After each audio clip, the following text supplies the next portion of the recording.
To lead the Skol chant and sound the Yeller horn, please welcome the 31st Adjutant General of the Minnesota National Guard, Major General John Jensen.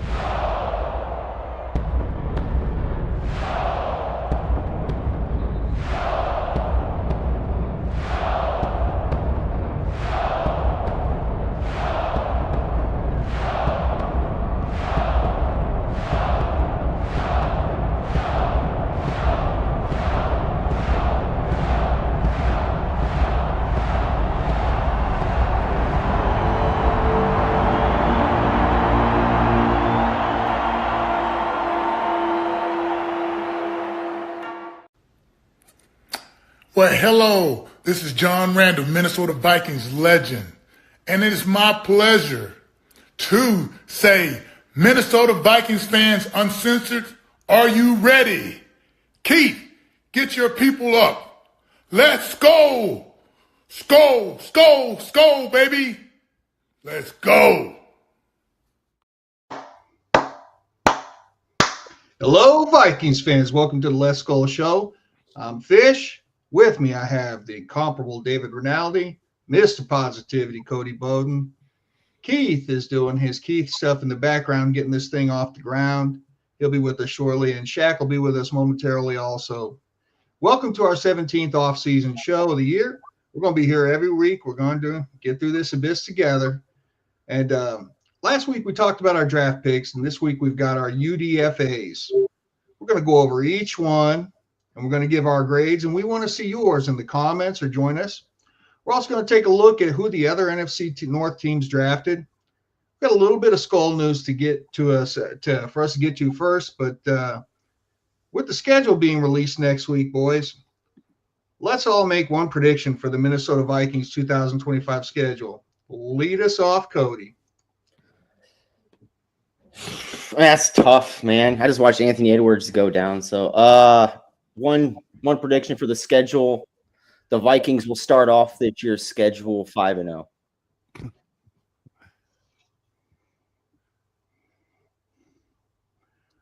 All right. So we got that Cody tonight. Like it. Yeah, I don't know, man. Anthony Edwards is down. Looks pretty bad. He's trying to cope right now. Sorry, buddy. What do you got, David? I live in New York. I was at the Giants game last year in the Meadowlands. They're playing again in the Meadowlands, so I certainly plan on going back. So I'll make a prediction on that one. It was opening game last season, 70 and balmy. This year, it's going to be at least in December. Let's just say a winter game, and I will be sitting there freezing my ass off. That's my prediction for the schedule. End of the season, Giant Stadium, Rinaldi in the corner, like dying. With another dub. Well, I always get dubs. Don't say that. Make sure you go get a beer, go to the bathroom like at an opportune time, too, please. I will. I'm good at that too. What do you got, Keith? What's your prediction? Last year we had a lot of noon games, and I didn't like that because noon games are 10 a.m. for me. So I think we're going to get more primetime games. I think we're going to get more of the, what time is it there? 2 p.m. starts, whatever. So I'm going to say on this schedule, we're going to have 10 or less noon games. And that's not flexes. That's just 10 or less noon games. Nice. Mine is we've had a couple of years since we've had to do this, but the NFL people who make these things happen are going to send us back to Green Bay and Chicago in the cold months towards the end of the season again. We had no cold games last year, like none. Yeah, that's huge. I thought last year we found out more about our primetime games before the schedule got released. Like, I We didn't know who we were playing. It's just saying, hey, Vikings have 0 primetime games or 1 primetime. No, you find out that day. I think we might have found out about like the London game before the schedule came out. But as far as the primetime games, we didn't find out till the day of, which they've gotten a lot better at that. I remember like that schedule used to be leaky as hell. But they've definitely got better at that. And speaking of the schedule release and rumors and being leaky, there has been a couple rumors linked to the Vikings. The first one being they may be headed to Ireland to play the Steelers in September. You guys down for that? That doesn't count as one of our home games this time. Last year when we played as one of our home games, this one wouldn't be. So instead of going to Pittsburgh, we can go play them on a neutral field in Ireland. How you guys feel about it? I'm completely down with it. I mean, that looks to me like a schedule that I'm going to 3 games because we're going to the home opener together. I'm going to the Giants game in the Meadowlands, and getting on a plane and flying to Ireland for 5 or 6 days sounds like a plan to me, bro. I mean, I love getting a stout. I've never been to Ireland. I've been to Europe, but I've never been to Ireland, and that would be a great reason to go to Europe again. Yeah, I think I'm going to 3 games if that happens. You know, historically speaking, David, the Irish and Italians don't necessarily get along very well. Well, that's not true. St. Patrick was Italian. Was he? Yeah, brother. He was a Roman.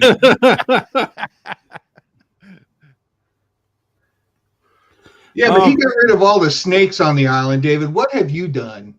I drank their Guinness and a lot of it. Okay. Yeah, the only thing I don't like about the games is that they're usually 6 a.m. here. That's a lot worse than 10 a.m. Yeah. Drinking a Guinness at 6 a.m. Guinness is good for you, bro, and you know it. And then that's not all, David. You might want to get that passport handy because there's also rumors the Vikings might be staying overseas and playing against the Browns in London the very next week. Now, that's some Jacksonville Jaguar stuff right there. The reasoning being that, they do play both of them on the road, the Steelers and the Browns. And the Vikings kind of do have a big fan base over there. So, they're already over here. Why not? How would you feel if we lose 2 games overseas in a row? We should revoke their passports. I'm more for the 2 games back-to-back overseas because it's less travel. Right. Like coming back, you come back for a couple weeks and you got to go back overseas. I think it'd be like a nice little time for the team. Maybe like a little break. It could be like our second, almost like call it a second bye week for us, just because they get to see more than what they've already see every single day, and it's a different place of scenery, and maybe that comes out motivating them. So, and the fan base over there in Europe for the Minnesota Vikings is probably, I think, we're the largest ones in that country. I think the only problem with all of it is that the way we do our overseas games, at least under KOC, were the 2-day turnaround. There's 2 ways to do it. You like either acclimate to that time frame, or you stay on Minnesota time and just kind of work it that way and get back go there late and get back as soon as you can. If we stay the 2 weeks, that's going to be a weird transition, man. You will get jet lagged. You will get messed up. So look, I'm all for going to Dublin and London. That sounds like a great couple of weeks, man. I could make that happen, I think. But I don't know if it's great for the team. Someone comment. If we do that, we're talking about probably a week 6 or 7 bye. That's I'm not too jazzed about that. What's up, Shaq? What up, Shaq? I like that comment someone said about Addy. Don't let Addy drive there. Hey, man, the court system doesn't say having a driver license in a different country. Yeah, he has a clean record over there. Yeah, he's good to go. Yeah, and then I also feel bad for our fans, because football's different than other sports. You got a lot of fans that live in other states, other cities, and whatnot. So, how often do we actually play in Cleveland? And imagine you're a Cleveland Vikings fan and, they're coming this year. And now, no, they're not. And if you're a Pittsburgh fan, they're going to come play here. I finally get to go to games. It's been like 8 years. No, you're not. And I can sympathize with that. That's why I don't want the Vikings to end up playing the Chargers in Brazil, because I'm out here in LA. I want them to come here. But I'm more fortunate. They come out this way pretty often. They don't go to Cleveland or Pittsburgh that often. So I do feel bad for our fans. And to expand on that point, Keith, if you are a Vikings fan who lives in either one of those cities, they're so close together that you're like, I'm going to see 2 games this year. True. No, I'm not. They really are. Buying a ticket at the bank.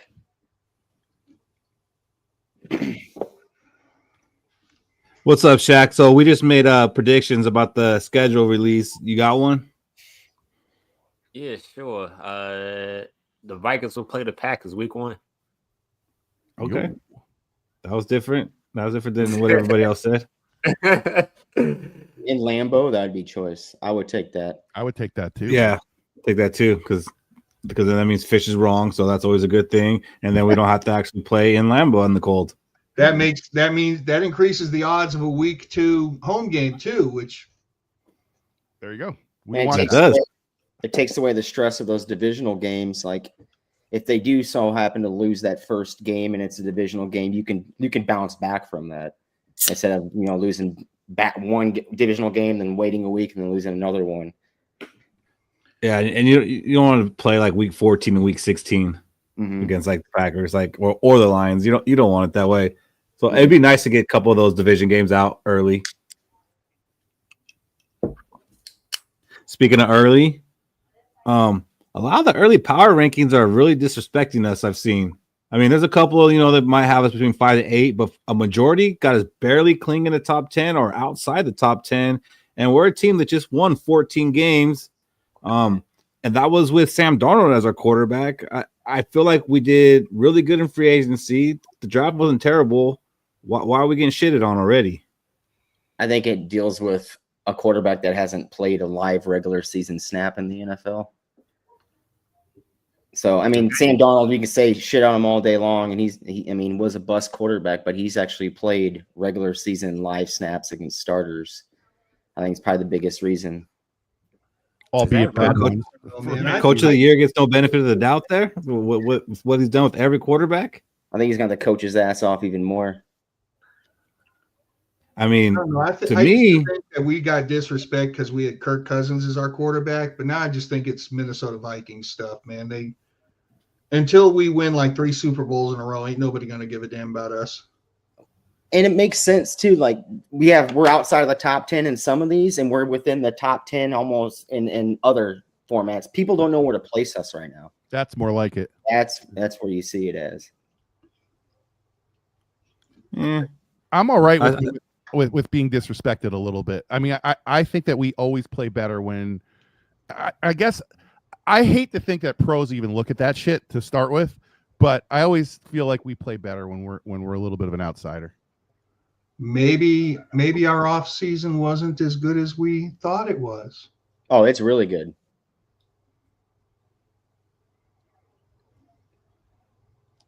Is there more to that, Fish? Cody rebutted me. Hey, ESPN has us in the top 10. Was it Yahoo has us clinging on in the top 10, and then other sites have us outside the top 10. I will take ESPN putting us in the top 10 all day. I don't give a shit what Colin Cowherd, whatever his name, says from Pro Football Talk of America, because he thought fucking Kirk Cousins put his house up for sale one year or some shit like that. So I'm all for what. Oh, Anthony Edwards, he's doing some drills. You'll take Yahoo over Colin Cowherd, who does nothing but sports. Yes, because they have multi-journalists over there, and Cowherd is just one guy. They're telling you what you want to hear. Well, he's a Vikings fan, right? That's Florio. Well, whoever's Florio saying. Florio on Pro Football Focus. Yeah, he's saying. What is Florio saying? We're the best team to finish 4th in the division. That's what he's calling us. See, I don't get that either. See, that's just more that disrespect that a lot of people have us finishing last in the division.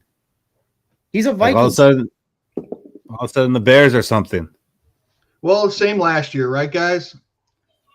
Last year we were 4th in the division. Weren't they calling us a top? Weren't they saying we might win 6.5 games or something like 7 games? Oh, that sounds familiar. They thought that we were going to be overtaken by everybody last year, so we just got to prove them wrong. Yeah, look, man, this isn't a fourth place roster, but I would say that we have been stuck in an up and down yo-yo, 14 wins, 8 wins, 14, 12 wins, playoffs, 7 wins the next year for quite a long time. So this is the off year. So, if we stay healthy, I don't think we have a problem. But if we don't, which may happen with this schedule, it wouldn't be shocking if their floor is like 7 or 8 games, which is kind of what that prediction sounds like. 7, 8, 9 games, fourth place in a tough division. It wouldn't be shocking, but it is a little disrespectful. I think the team, that roster is a better roster than what that looks like. And everything we hear about JJ McCarthy is just positive, and it's not like we're going out there starting a rookie. Like, I know, yes, he was injured, but it's just like that gave us an opportunity to sit him and let him learn and absorb. And he was doing all the VR training. Like, I think he's going to come out a lot more prepared than a rookie quarterback, like a lot more. So like I'm excited to see him. And then you got TJ Hawkinson coming out saying that the way he throws the ball reminds him of Matt Stafford. That was exciting to hear and encouraging. Matt Stafford, somebody I always wanted for the Vikings. We talked about who his comp is last week, and I don't think anyone mentioned Stafford, but I liked it once I heard it, to be honest with you. I don't know if he's got the arm angles or he's quite as athletic. I'd hope so. Does he know how to do this? Yeah. but the dude is a competitor. I think I see the comp. I really do. I'm not going to go into it any farther than that. I'm just surprised no one had said it last week. Yeah, I see it more than Joe Burrow. Yeah, I do too. What? I'm pretty sure last year we talked about how tight the division was going to be. And with the Bears, after that Hail Mary pass, the Bears were pretty in line and pretty tight inside the division too. And they just got better. So I expect this division to be even more tighter. And it's going to be tough for Minnesota. It's going to be tough on JJ McCarthy. But I'm a full-on believer of JJ McCarthy. Anthony Edwards is getting back in the game. Let's go. There you go, baby. Weren't we after like week 5? Weren't all 4 members of the NFC North like 4 of the top 5 in point differential in the league? And all winners too. They're all three of us did it with defense, and one of us did it with offense. Yeah.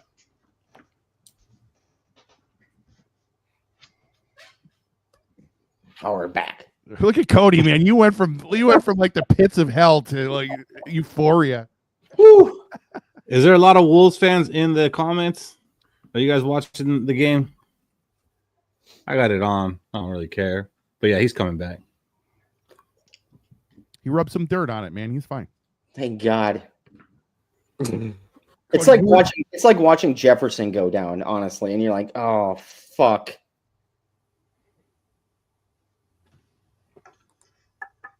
What's up, Sarah? Shaq over there knocking on wood for you. That's it, baby. Cody. Yeah. But I'm So big. it's rumored that My bad. It's rumored that Josh Metellus is the next man up for a contract. You guys see that? Yep. Oh yeah, 100%.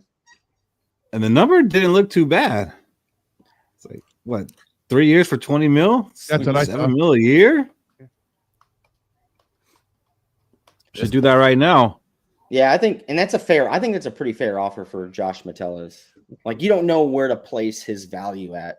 Why? He plays all over the field. So you're like, okay, is he a safety? Is he a corner? Is he a linebacker?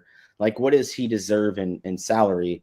And 3 for 20, a fully guaranteed is probably what you're going to have to put in front of that for him. Say, I'm going to fully guarantee your contract out, even though the number is going to be kind of, not where you probably don't want it to be, but at least it's fully guaranteed for you. And I think it's just a fair offer. Facts. I think it kind of speaks to why we didn't take a safety. Sorry, Fish, in the draft, because you don't have to having a guy in a rookie contract as a safety doesn't make as much sense. You don't have to pay that much for him, man. That's the problem. I mean, I get like generational fast or generational sort of talent, but I mean, is Stark really that? I don't know. Keith, do me a favor and grip that for after Harrison Smith retires.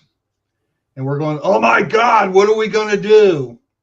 Go sign someone for $8 million. Or draft a safety. Yeah. Draft one next year. Draft one next year. Draft one next year. Lewis Scene 2.0. Yeah, I Which- don't know all that. Which Starks could be Lewis Seaton 2.0. I mean, just as easy. He isn't going to be because the Ravens got him. So you know damn well. Neither is the guy that we draft next year. Yes. Caleb Downs. Caleb Downs is a good name. Malik Muhammad from Texas could shift out to safety. That's another good name. Harrison Smith sold his clipping coupons on the sideline. Come on, Jason. That's good, man. That's good stuff. Is that yours, bro? Oh, that's Jason in the comments. No, I know. But- Is that his material? That's good material. Harrison Smith sold. I almost wonder if he's Gen X and not a millennial. I mean, you can't dog on Harrison. Harrison Smith is a Viking for life. I mean, Yep. A long life. I don't think you should. If he plays the most poor he's ever played in his whole career, I don't think you can even shit on him then. Oh, he's too old for the game. It'll make it easier for me to watch him walk away, though. Yeah. But I mean, you can't just shit on the guy. I mean, how many interceptions did he have last year, and how old was he? I think he had a second best year in his whole career last year. Cody, I think he's older than you. Oh man, I think he probably is. hey, I can still fucking rock it. Hitman blasphemy. Well, the guys that aren't old, they're stepping into camp tomorrow for rookie training camp. Mm-hmm. So we might get some clips and, see some of these guys that we drafted. I hope we see a lot of Donovan Jackson, see that footwork. Because, I mean, I don't know what else you could do as offensive lineman. JJ McCarthy might be there. He's able to participate because he's in his second year but did not play last year. So the rules say he can be there. Don't know if he will. But it'd be nice to get him out there with, wide receiver 3, Ty Felton. Anybody want to bet he's there? I wouldn't bet against it. Who? JJ? McCarthy. Yeah, I think he'll be there. He'll be there. Yeah, definitely. I don't know. Does he got any deals or signings for some of that money going on? No, he just needs to go deliver pizzas to the homeless, but he could do that after. No scheduling conflicts. No You schedule. can take Tuesdays off and do that.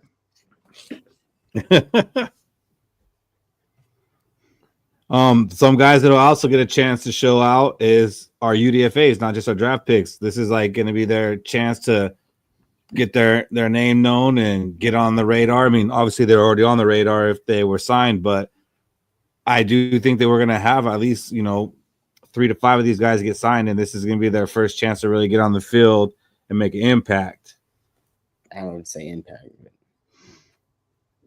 What was that, Cody? I don't think they'll make an impact, but I think they'll touch the field maybe 2 or 3 times in the season. That's all we need.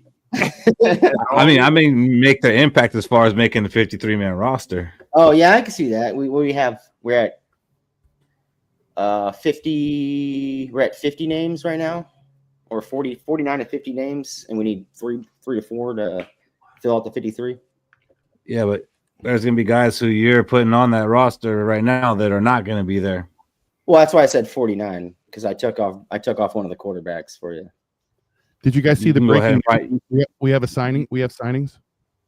We do. 4 2025 rookie draft picks were signed. Oh, okay. I thought my son a free agent. No. Ty Felton, Tyrone Dawkins, Kobe King, and Gavin Bartholomew all signed. Ooh, Bart. Is Donovan Jackson holding out? He's holding out. He's the one who hasn't though. He's Like, just I waiting to knew see it. what 1 through 23 do. Exactly. Let's see. If I can get this up.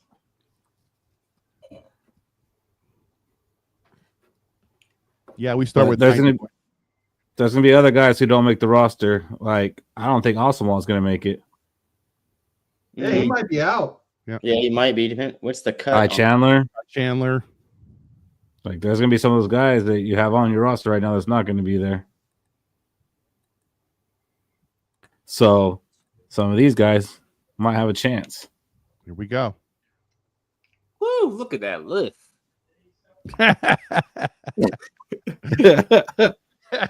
So these are our UDFAs, and it's kind of become a big thing over the past couple of years for us because the Vikings always seem to find at least one or two guys, that stick around. They become kind of the talk of the offseason.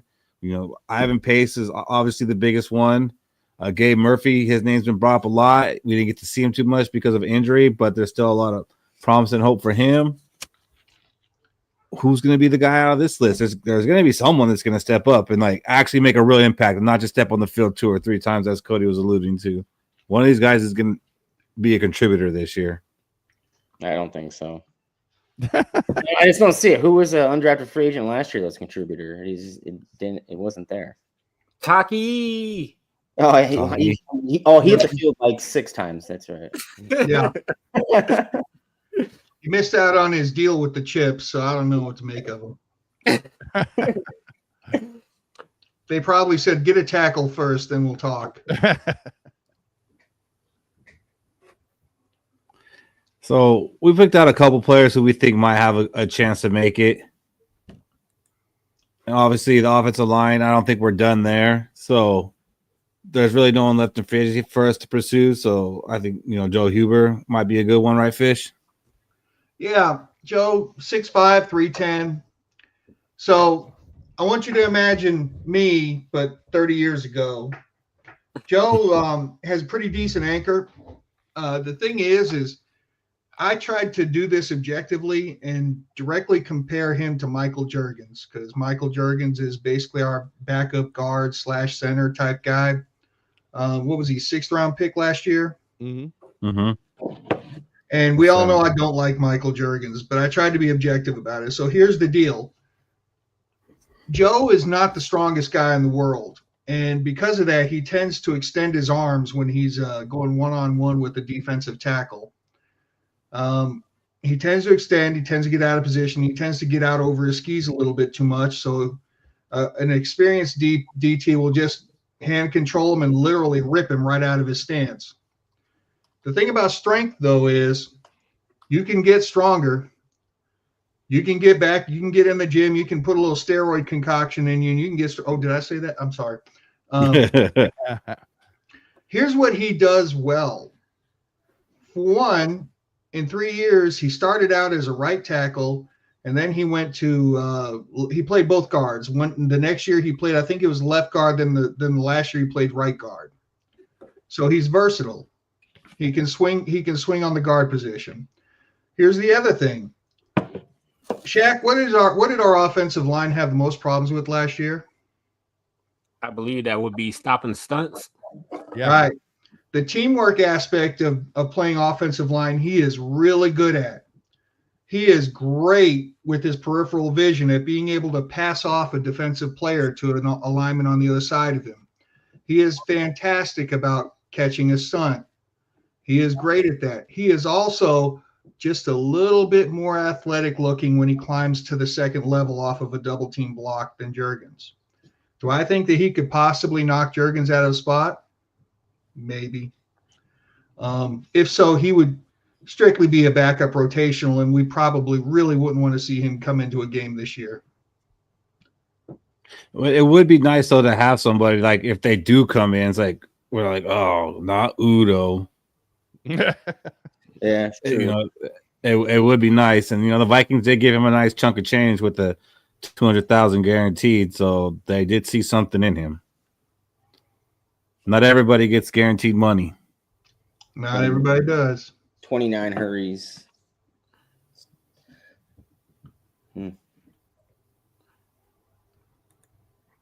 Ooh, Michelle.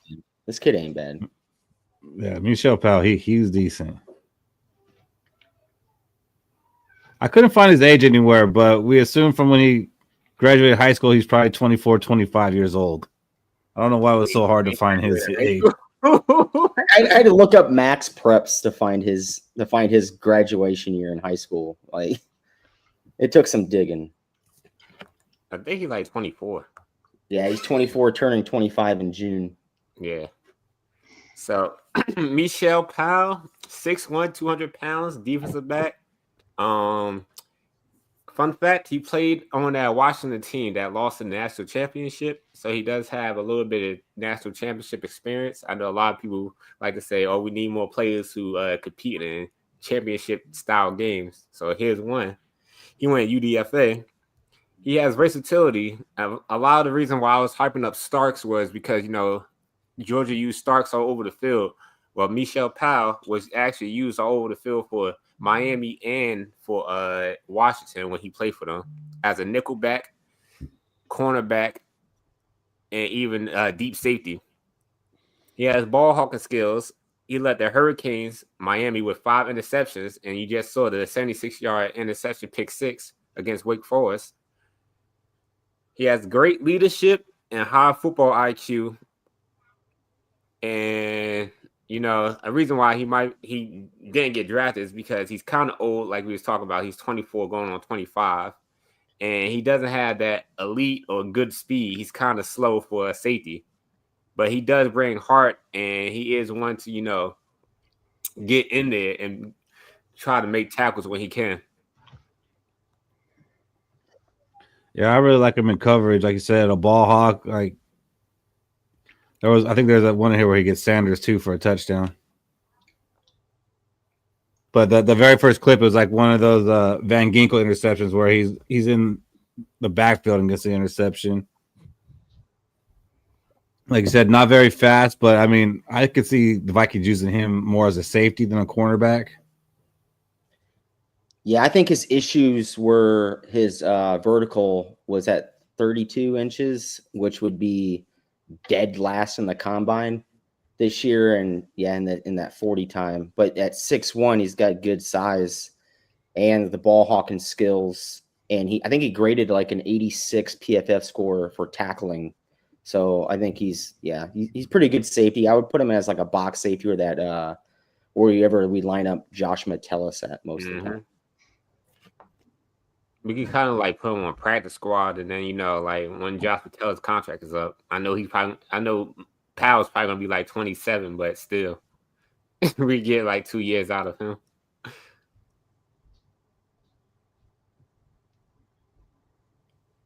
Yeah, his video was probably my favorite to watch out of all the guys. He's a playmaker, good instincts. He could hit. He's not afraid to tackle. Gotta give a shout out to E, because E had put me on to Michelle Powell for Washington. And a lot low key, Washington has been putting out a lot of secondary the last couple of years in the NFL. Mm-hmm. So that's Powell. I hope he makes the team just so every time he makes a tackle or a hard hit, like pow. It's the most Minnesota thing to ever fucking do. It would be. Hey. We don't like this guy. No. We do not like this guy at all. He has no shot. Wait, Nope. Why don't we like this guy? Because this guy's in direct competition with Bo Richter. Okay. I get where you're coming from. I should have thought about that. And that's funny because watching this video, it really reminded me of watching Bo Richter, but more refined. Yeah. Oh. So he kind of is a better Bo Richter, but I think he's a lot older. Look, he's 25 years old. Jesus. But it's kind of like the Jaron Hall thing. He did do a 2-year mission in Spain. Right. How many? He might have 5 kids. He might have 5 kids. He might have 3 wives. I'm not sure. I mean, I wouldn't mind him making the team. He has good leadership.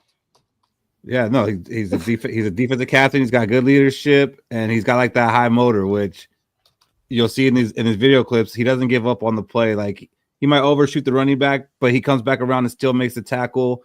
He's in the backfield often. He's either getting the sack or he's forcing a bad throw. How big was Andre Carter, the Army guy we drafted?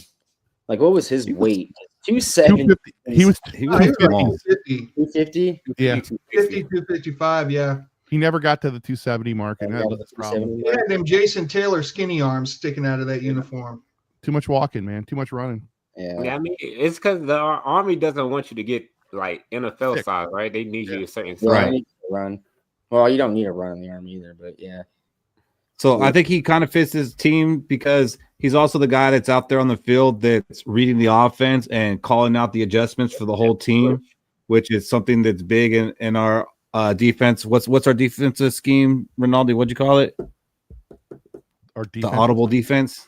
The audible defense. The Yeah, audible defense. kind of is. You had a name for it. I can't remember. We argued about it. Positionless The defense. checks. No, what was it?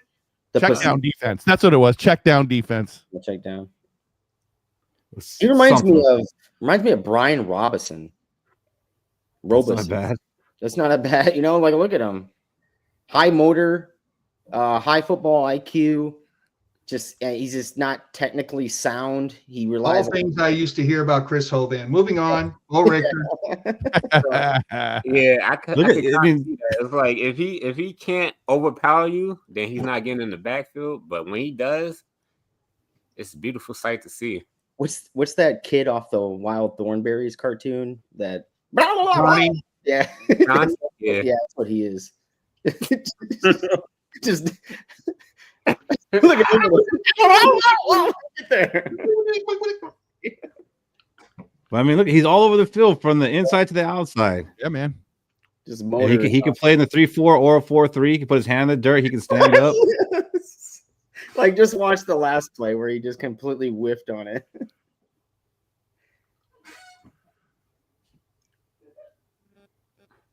He stayed with that one though. That was a good play. That's pretty good. Same there. Kind of remind me of the guy who just got signed again. Who always wanted to start. What was that guy name? He was Who's that? undersized. And Zimmerdown For liked who? him. For us? Yeah. I think he was like a 7-foot UDFA. He was undersized, but Zimmerdown liked him. 'Cause he kinda- Who you? I know who you're talking. Kid from was he Aaron, from? Aaron would know. It's Aaron's guy. Was he from? Oh, James James Lynch. James Lynch. Lynch. Oh, yeah, Damn, James Lynch. Hey, he played against us with the game you guys were at for the Titans. Yeah. Titans just re-signed him. Mhm. Yeah. He made a couple stops in that game actually.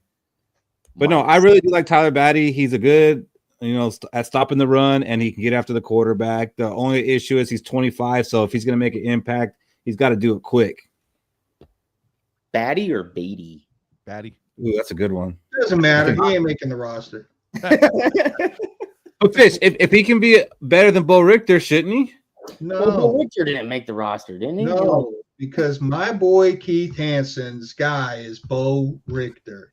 It is. And But I will do what's defend best my for the boy team. Keith.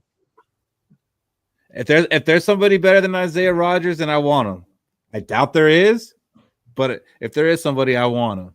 I'm pretty sure we're about to see a whole list of people better than him in a few minutes. What? Wow.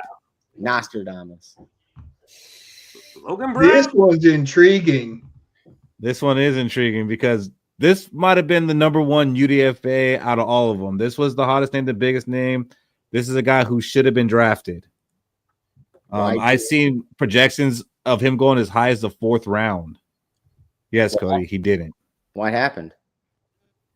I don't know what happened. I did see, through my research, that he does suffer from diabetes. I don't know if that scared some teams off or not. That is formidable. To having to play a sport like this, to do the practices, and be a type 1 diabetic.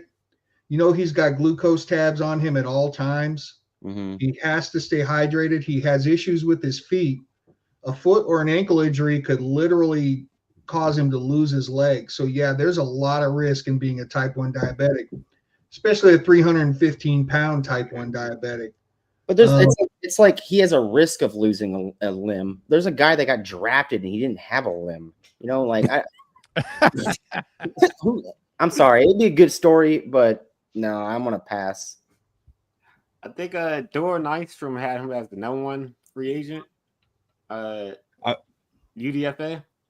He did. I mean, he was the number one. A lot of places that I looked because a lot of people expected him to get drafted in the 4th or 5th round. So it's kind of shocking that no one even took a flyer in the 6th or 7th round. And this that guy, I kind of like this guy. I think if he can overcome it and he can figure out a way to mitigate it. He playing against the Chiefs. I like him already. yeah. So he didn't even start playing football till his freshman year of high school, and he ended up being a 5-star recruit. That's pretty good.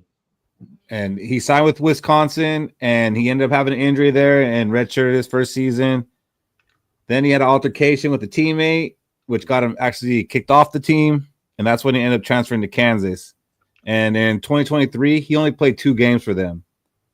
But in 2024, he played 11 and was a starter for them, and that's kind of where he became a star. So maybe it's because he doesn't have a lot of background. It's really only one season where, he was pretty dominant as a tackle, but I still don't see why no one took a flyer on him. You see, he's got a big frame, a big anchor. He plays physical. He's got strong hands. It helps him control the defenders. That dude looks pretty trim for a 315-pound man. Yeah, he does. He's very athletic. What were the injuries? What kind of injuries caused him? Nothing from his diabetic, right? No. Causing the missed games. No, I think he had a shoulder injury. And he's strictly That was right side. That's his freshman year. But one of his strengths, like you were saying about Huber earlier, and what we're missing out on is he can pull and block on the run. That's one of his strengths. I'm pulling for this kid. Yeah, so he had a shoulder bicep injury in 2019. Yeah, so not related to the diabetes. And it's not like he has an injury history. Just he missed his freshman year and redshirted. And then I don't know what the altercation was, but something with a teammate to force him to leave the team. Man, I don't know, but I kind of like that, actually. Little Yeah, nasty. he actually had good footwork, and like when he pulls, he's moving with speed. He's not like running in slow motion. Look at him lock on that block.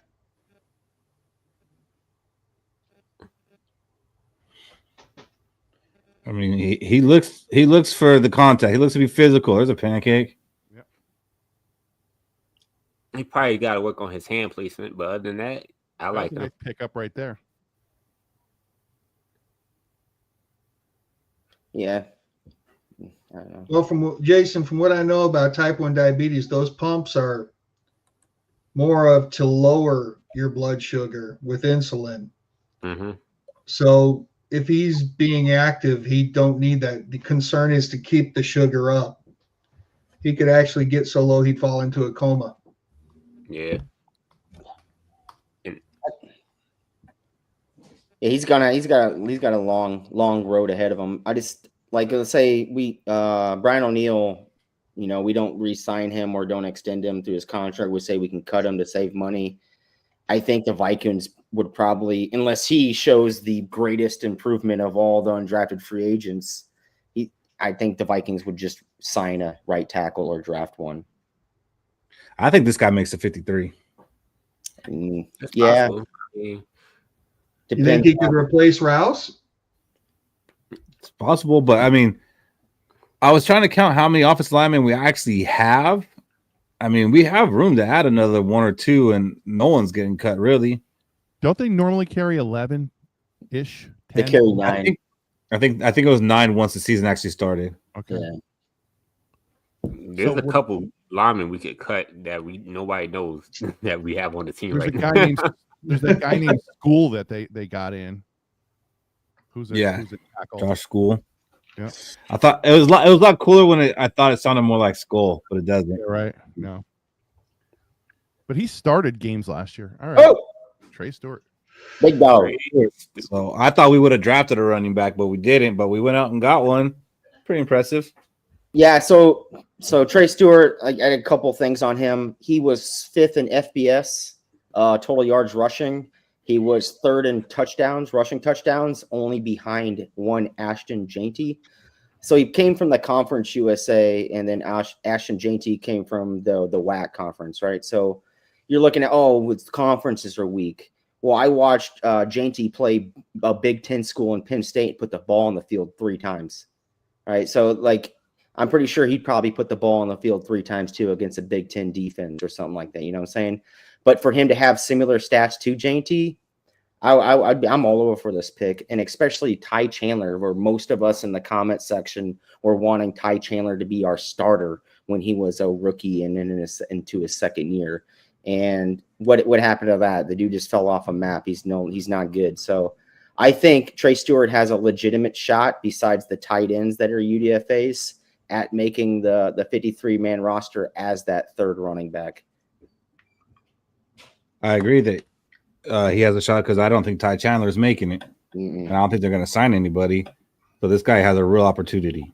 And you got to think Jacksonville State, they were playing in a subdivision, and after Dion led them to so many successful years, they moved up in competition to the FBS level. And for him to come in at FBS level right off the bat and go for 1,600 and some odd yards and so many touchdowns, being 5th in the nation and 3rd in the nation for rushing touchdowns, it's kind of ridiculous, and it shows the motor the kid has and how good the kid actually is. So he reminds me a lot of Brashard Smith, who I was disappointed that we didn't end up picking up in the draft. So, he seems to run the same way as him, but actually with like a little more power. He doesn't have the same like wiggle as Brashard Smith, but he's got the speed and he's got the home run hitting ability. Yeah. He seems to follow his blockers well too. And then hit the hole quick. Travis, we were going to let that go. Yeah, we're letting that go. Jacksonville State is in Alabama, correct? Yeah. Yeah, that's what I think. Yeah, it is. My old roommate went to college there. Yeah, but it's not the same one as Dion.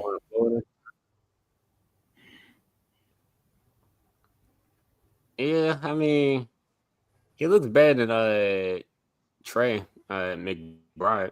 Not Trey McBride, Trey McBride. Dwayne McBride. Mo Williams, that's fair. Kind of upright. Yeah. Or Rock I mean, the only thing is he played for Jacksonville State. It is Williams. And it's like it's a lower competition football squad. And people all over Jainty, he get in mind everybody, he played for a lower competition football squad. And when he finally played someone good, he put the ball on the turf 3 times.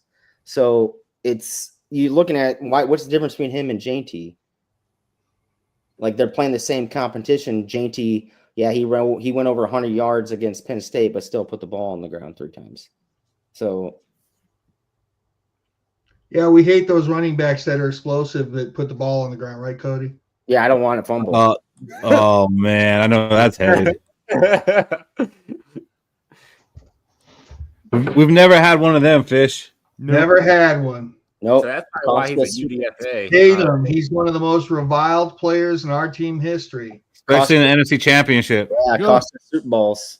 Hey, playoffs, gentlemen, it's just an extension of the season. If you don't fucking win the championship, the season was fucking wrecked. If you look at his size, he's 5'10" and 192, so that's probably another contributing factor to why he ain't get drafted. I mean, I know none of us are really big fans of PFF, but those are some impressive scores.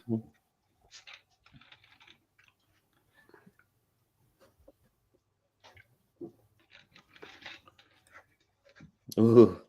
Ben Urasek, tight end, which I do think one of these 2 tight ends does have a chance to make it. I don't know if the guy that we drafted makes it.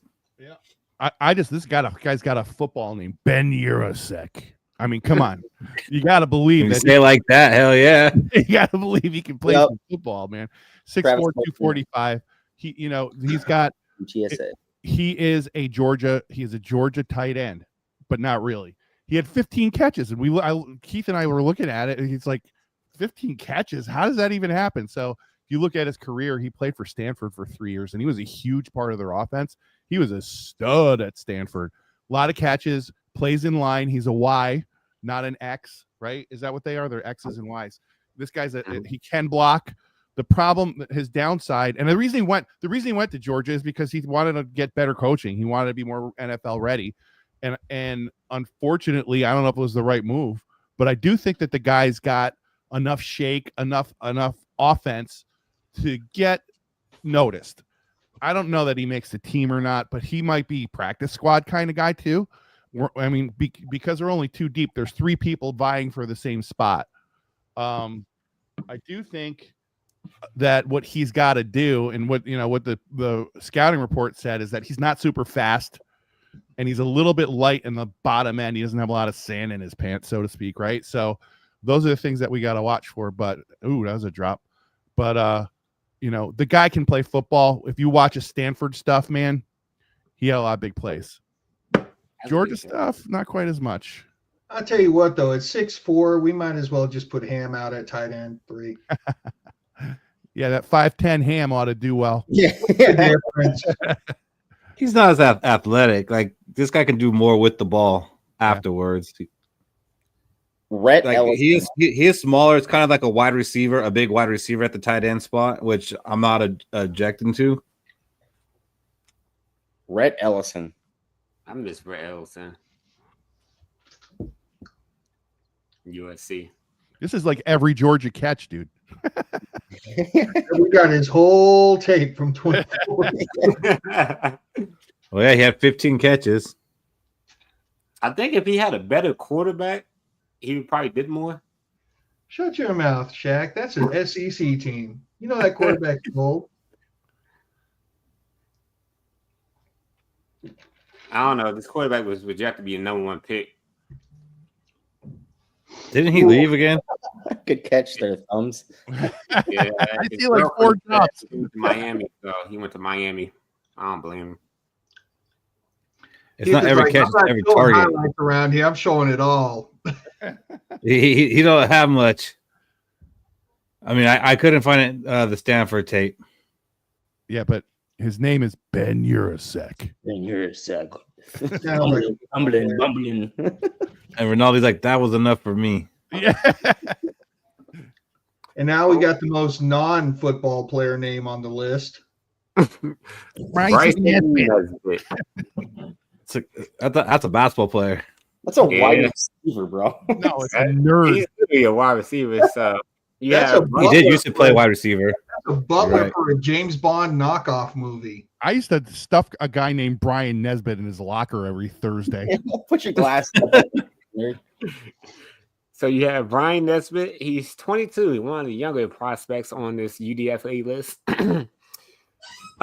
When Drake May had lost his top 2 receivers, Bryson Nesbitt became one of his favorite targets. So that kind of, when I was watching Drake May highlights back when I was looking for a quarterback, Bryson Nesbitt always stuck out to me because he'd always be open.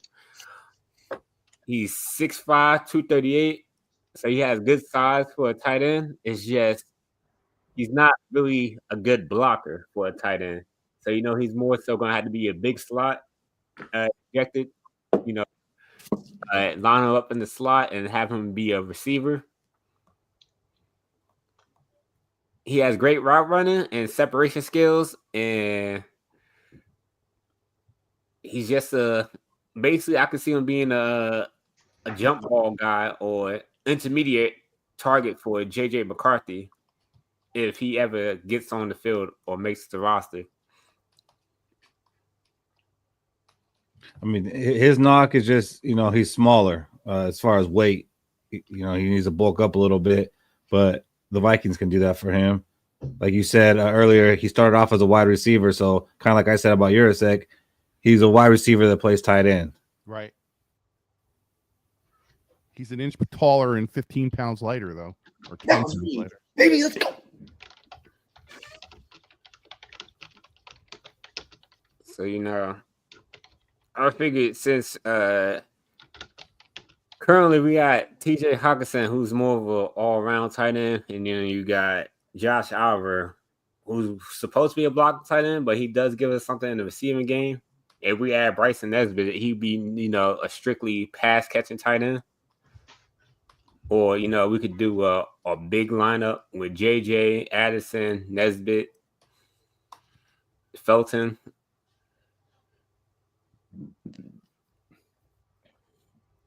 It's crazy. People in the comment section talking shit on the tight ends. Like, we had the most tight ends in our top 30 visits than any other fucking position that we're looking at. So, like, tight end is obvious a spot that KOC wants to fill. They're more talking shit about Hawkinson. It's ridiculous too. It's hard injury to come back. They would probably take Nesbitt over Hawkinson right now. Bryson Nesbitt. There you go. Put him in. And that's why, as Vikings fans, we are not GMs. Do you guys where I see where I'm coming from now? From our group chat. I'm glad you said something. I'm sending my resume tomorrow. There you go, brother. How big's your hands? Yeah. I already got my squad. I got my scouting team ready to come with me. Same squad in the comments wanting Kenny Pickett as their quarterback. How big's his hands? Yep, Yogi, we got that. He got the biggest contract, Eurosec. Somehow he got the most guaranteed money. We didn't point that out, but it's on here. My boy. Top 30. So top 30. They obviously seen something in him. His name. And yours. And then we brought in competition for our punter. Yes. Yeah, boy. Yeah, my favorite. Do it. Yeah, boy. Look at Wait, this. we've actually got tape? It's like it's one play from like 6 different angles. I like some punter. Oscar Chapman, baby. Or is it more like Oscar Chapman? I can't do Australian. Yeah, Chapman. Dime. He is an international pathway player, man. Look at this guy. And that's what Aussie punters look like. Now, Auburn thought he was in competition for the Ray Guy Award. He didn't win it. But when you watch Aussie punters, they're really great at directional punting, knuckleballs, onside kicks. They can do that kind of stuff, which Mr. Ryan Wright may not be great at. Now, the reason Ryan Wright has always needed to get challenged is because his hang time stinks. The thing that Aussie punters aren't great at is hang time. So interestingly enough, I think we've got if we get a punt off, I don't know if it's going to have anything to do with hang time. I think it's going to have more to do with directional. He had a lot of punts inside the 20.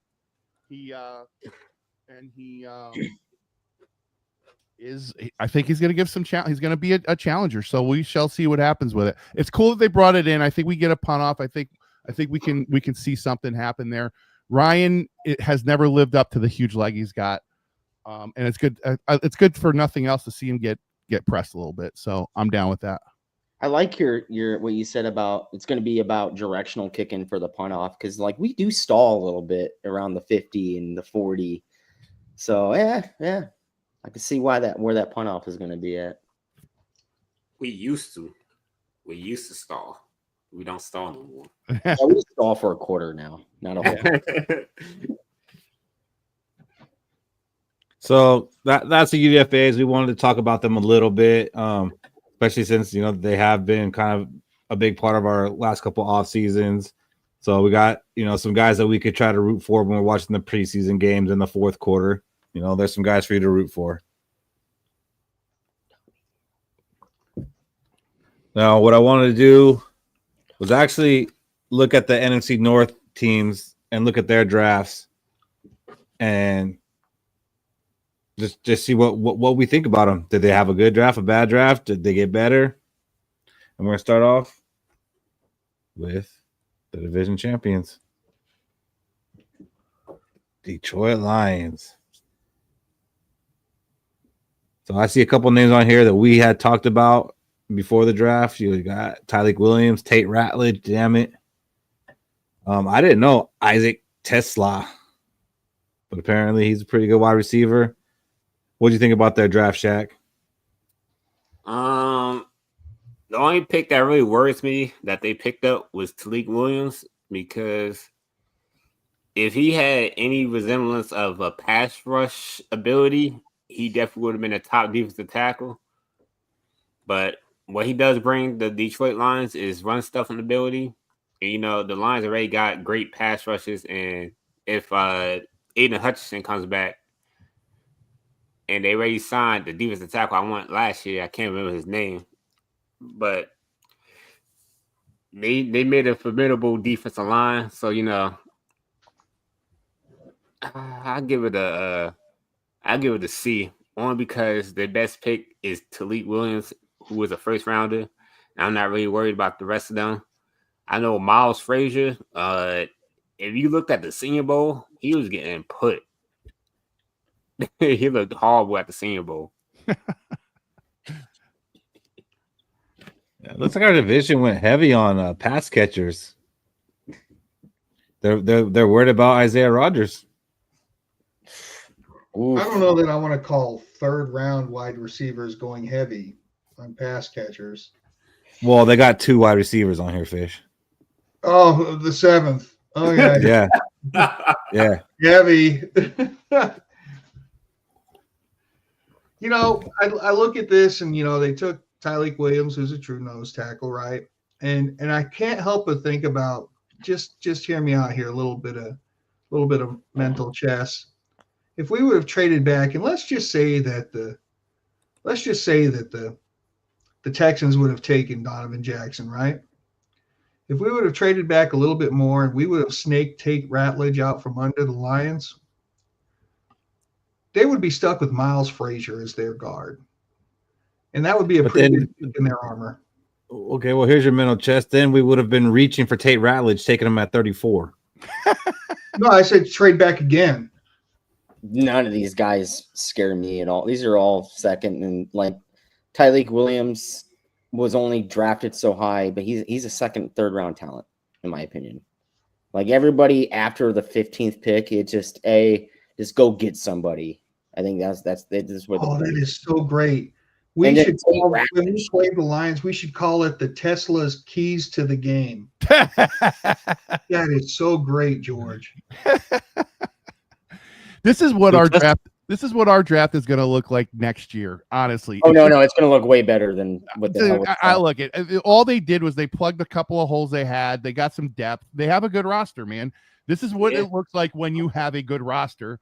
This is what a draft looks like. So they don't have a lot of high ceiling guys here. They got a lot of guys that are just going to fill in spots, that are going to be depth, that play special teams that they can develop. That's what it looks like. It's what our draft's going to look like next year. I don't give a shit what anybody says. Looks like a bunch of guys getting replaced in year 2 or 3. Yeah, you know what? This draft doesn't really scare me. I did like Tate Ratledge, but getting Donovan Jackson at pick 24, it wouldn't have made sense for us to take him at any point. Just would have rather him not gone in our division. Tyleek Williams, wasn't a fan of him. I've heard a lot of great things about Tesla, which that could be a little bit worrisome with the offense they already have. But other than that, yeah, there's nothing on here that scares me. I don't know. Even they drafted a safety, Keith. Oh, never mind. I'm scared. Dan Jackson. We heard a lot about him. Dan Jackson. Georgia. So here's Chicago Bears, who also got themselves, some pass catchers. This is the team I thought drafted the best in the next year. I think you getting Luther Burden at pick 39, like last year he was coming off as a top 5 pick at wide receiver. Then he went through 3 or 4 quarterback changes during this year. Didn't put up the amount of yards that you expect of him to do. But Luther Burden at pick 39 is the steal of the whole draft, in my opinion. You needed a second tight end that can catch the ball along with Cole Kmet. Adding Luther Burden to an already stacked wide receiver room, it's just ridiculous. And then my boy Za Frazier coming out of UTSA, Texas San Antonio, he ran the fastest 40 at 4.2940 during his pro day, and he's 6'4", giant cornerback with ball hawking skills. I thought they had the best draft in our division, and it kind of makes sense because they did finish 4th last year in our division. So that's just crazy. They had 4 picks in the first 2 rounds.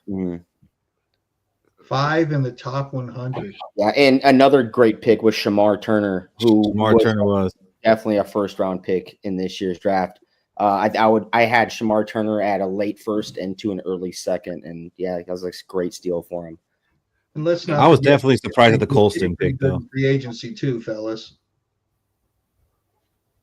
They did have a good free agency. You know what? Maybe I take it back. Maybe we are going to finish in last place. It's going to be tight. It's going to be tight. It's going to be tight. I mean, what I don't see here is they didn't make a move. I liked what they did in free agency to some degree to fix their O-line, but I don't think that they got great. I think they got good at O-line, and I don't see them putting anybody in here that actually upgraded them for the long term. I mean, look, Joe Thuney's what, 64 years old. He's gonna 63 going on 64. Yeah, he's gonna fall off a cliff at some point. I mean, I think that I'm surprised they didn't do more with their line. It's a good draft as far as value proposition goes. Luther Burden is a great value. I agree with that. Shamar is a great value where they picked him. But at the end of the day, they're better for sure. We'll see what happens. So what are they going to do with this Aussie kid, this Boston College tackle? He might move inside. Yeah. I was saying, Move. I mean, even if they don't have the long-term success, like what you said about their O-line, they got good at their O-line, and their O-line was dog shit. So going from dog shit to good is a massive improvement for the Chicago Bears. I would be more afraid of the Chicago Bears than I would be of the Detroit Lions for next year. Whoa, that's a hot take. But I'll say this: they also got Kyle Monunga from Rutgers, and he was one of the top running backs for the Big Ten because he runs hard. And get him in the 7th round, I feel like he's going to be this year's what's that bullshit running back everybody loves from the Chiefs? Pacheco, yeah, he's going to be this year's Pacheco. No, the Chiefs got this year's Pacheco. Yeah, they got Bashard Smith. Yeah, Pacheco. Bashard Smith don't run hard. Bashard Smith is more of a catcher. Kyle Monunga is a hard runner. He's Jordan Mason.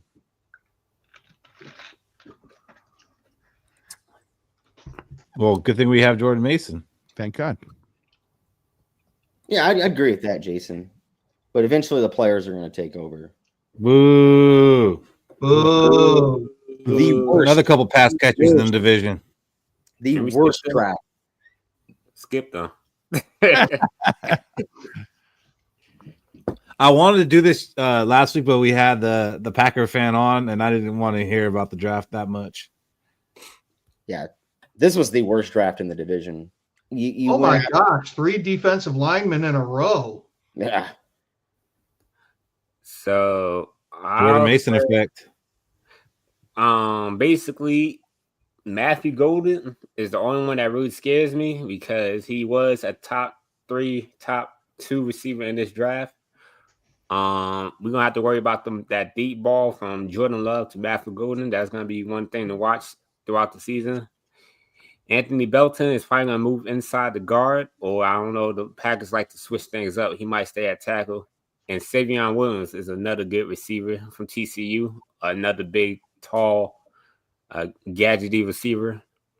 But other than that, I don't really see much from the Packers. Yeah, Robbie got it right there. So the cliff from McMillan to Matthew Golden is so fucking steep in this year's draft class. Matthew Golden should never have been a first-round pick. The wide receiver class this year was like the Bears' offensive line last year. Just dog shit. It was bad. It was bad. And the Packers had to do something because Jaden Reed's coming off some lingering injuries. They need to fill in for Dobbs, who came off a pretty lingering injury all year. So they needed a wide receiver. Matthew Golden's not it. Yeah. Right now. But do you think the way they drafted that the rumors of a Jameson Williams trade might be true? No, I don't think so. I think Jameson already. I think he posted something on Instagram. It's all love, and he's going to be sticking with the Lions. I just Matthew Golden is not it. We need a wide receiver because our wide receivers are injury prone. And then you basically got a gadget player, in my opinion. Well, we know somebody else who follows Annie Agar. Well, Sweet said it right. Sweet said it right. They have a bunch of wide receiver twos. They have 7 wide receiver twos. I find it funny that Robbie says Texas wide receivers are overrated, but Matthew Golden had more receiving yards than all Alabama receivers. Was there an Alabama receiver this year that came out in this year's draft? No. No, the best receiver was like 14. Yeah. So wait till that 14-year-old comes out. Like, a terrible year to draft a wide receiver and to do it in the first round that isn't the name Luther Burden or McMillan. You wretched like a motherfucker. Yep, stretch. So you don't think any of these guys had a really good draft then? Vikings had a better draft than all of them? I know. I think the Bears had the best draft in our division. Yes, Robbie. Go ahead, Robbie. Why don't you come on and ask him? He can't find the link. Who from USC was drafted? Oh, I got you. Well, we had a cornerback, Jalen Smith. We also had a center, John Amahan, and we also had my boy Woody Marks. So that's 3 players. Yeah, be careful, Robbie. There's about to be 3 to 4 USC players being drafted in the first 2 rounds next year. So I just named all 3 that was drafted. Like I stay up with my boys. I am a full scout.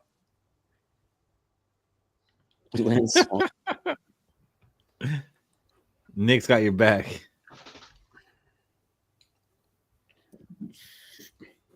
So draft is over. Do the Vikings still need to make a move? I thought they did, but then when I looked at what's available, I don't think they do. No. I mean, Asante Samuel Jr., of course, that one's still one that we kind of hope for. But like, who on this list are you like, you know what? He can help this team win this year. Mercedes Lewis. I just put him on there because I put him on there because like he's 40 years old and still doing it. And he's from Long Beach. I want a mean physical cornerback, someone thick-bodied, push around some wide receivers, and then if he's stuck on a tight end, can push a tight end. Like Asante Samuel Jr. would be cool and all to have just because he's a playmaking cornerback. He is a close to a lockdown corner, but a guy like Kendall Fuller, just that big, wide corner that can push dudes around is is interim maybe 6 to 10 times a game. And that's the kind of corner that I want on this team. So we don't have that. It feels like we have a bunch of finesse cornerbacks on this team right now. I want a cornerback that can get handsy. So Kendall Fuller or even James Bradbury, adding one of those 2 dudes to this team would make a lot of sense. I like Julian Blackman because I liked him going into free agency for a safety. He plays for the Colts right now or did play for the Colts. I think he'd be, good security for Theo Jackson or, when Harrison Smith leaves after this season. So like he's one that I'd be interested in, but not going to cry about it if we don't do it. It's funny to see Will Hernandez and Brandon Scherf still there. Like those are 2 guys that we were hoping that the Vikings would have signed. Nick Chubb worked out just perfect for us. Nick Chubb, Dalton Reisner. I think the Nick Chubb thing went out the window when we signed Jordan Mason. Oh yeah. Mm-hmm. Adding how's Isaiah Rodgers not finesse? Can we just sign Cam Akers now so we don't have to send a 5th round for him again this year? Isaiah Rodgers is super fast. He don't put hands. He runs the boundary, runs over the top of the wide receiver, and then plays cornerback. I'm talking about a guy that presses up and puts his hands and gets a pass interference call on him. That's the guy I want. You're going to need him out. Careful. You got Mike Boone, check. Mike Boone. He's only 29 somehow. Like he's been in the league for like 42 years. It really feels like it, man. He usually hits one by starting running backs. Oh, Jason, you said you were done with the jokes. Didn't. Or was that not a joke? Von Miller.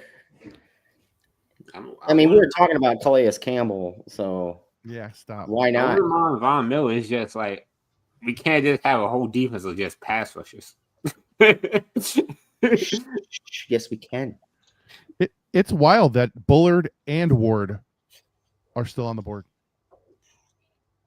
Starters from the Minnesota Vikings. Starters. Well, Ward wasn't a starter; he was rotational. But Bullard, he had 500 snaps, bro. He played meaningful snaps. He played a lot. Bullard had the offsides against the Rams in the playoffs. They gave him a touchdown, so he's gone. Mm-hmm. Oh, who else is a just new available free agent? Oh, here he goes. Jadeveon Clowney. We got Jadeveon Clowney at home. Holds he? A great run stopping defensive end edge, not the pass rusher that he was supposed to be, but it's like this year's draft. I said the ceiling is Jadeveon Clowney for a lot of these guys, and the floor is pretty fucking flourish. The floor is living in your mom's basement, right?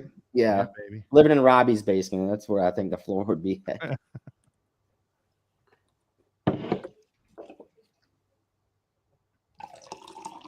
Yeah, I'm not seeing it out of that group, babe.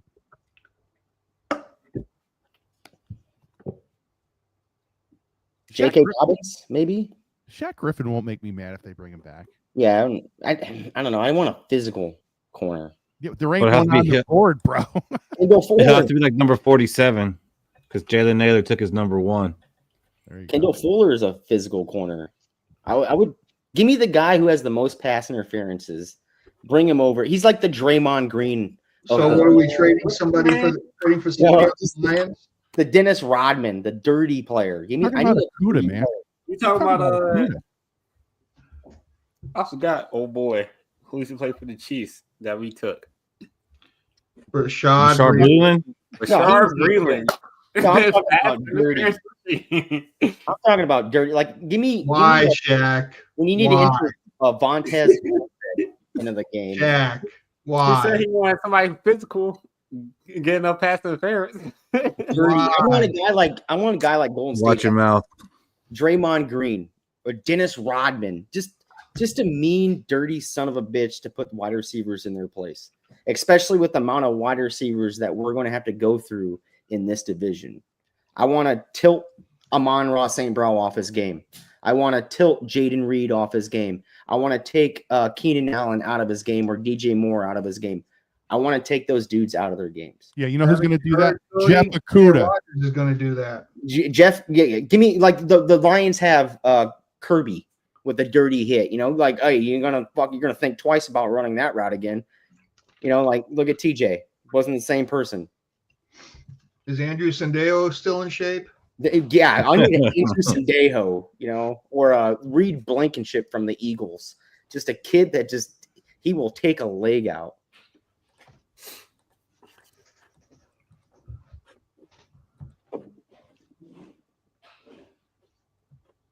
Go Pack, go! There he is. Yeah, I don't want the Brazil game, go Pack go, because that's against the LA Chargers, and I want to be able to go to that game. And also, I don't want to go play on that terrible field. You guys can go ahead and play there again this year, hopefully. Mm-hmm. Besides that, if we're rumored to play in England and in Ireland, we're not going. Yeah. We're not going to Brazil. And what do you think this is? Ooh, what if it is the Packers home game in London or Brazil or Ireland and it's November? Would you take that instead of playing at Lambeau? They won't do that. They'll never take a Lambeau game and put it overseas, man. Ever. So wait, we got a London game and Ireland game? We don't have either yet, We- Shaq. We don't have either yet. There's just rumors of both of them and Okay, possibly both of them. They're just trying to fuck us with no condom at this point. I do think we are the Ireland game, though. I 100% believe we are the Ireland. Yeah, Yeah. Well, the Brown one is picking up steam. Yeah. And they normally do announce those games before the schedule, the overseas games. Like we might get that this weekend or Monday. Oh, I'm down. Go Pack, go! I know you guys played in Brazil last season. We played in London the past 2 seasons, so it doesn't matter. You're going to probably play back to back. And I'm pretty sure that the scenery was a lot better in Brazil than it was in London. So Ooh, Field. I don't know. I like English chicks. Thanksgiving at Dallas. I'm down with that. yeah, Justin Jefferson, 3 catches, 184 yards, 3 touchdowns. You know Yeah, what I'm saying? bro. I'm down. That could never happen. That's impossible stats right when there. has that ever happened? Never. Never. I like us playing on holidays. I know some people are against it. I'm down for it. Yeah. I mean, maybe because I have an understanding family. Like, okay, the Vikings are playing. I know you're gonna watch it. I don't even have to fight about it. I wouldn't mind playing on Valentine's Day.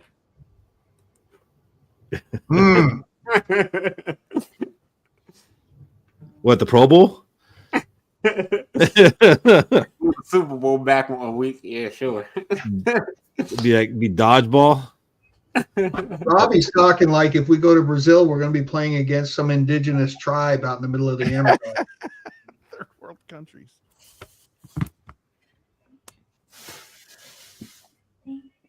A game in Antarctica. I don't think that's going to happen, Bob.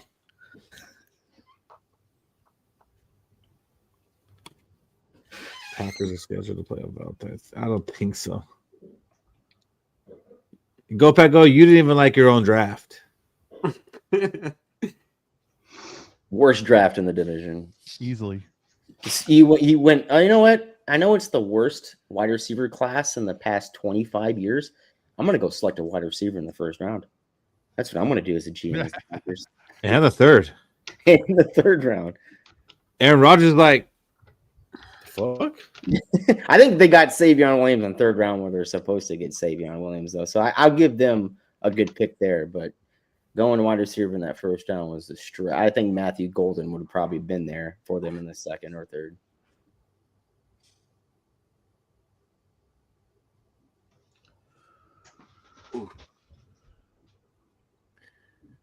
One more minute, Cody.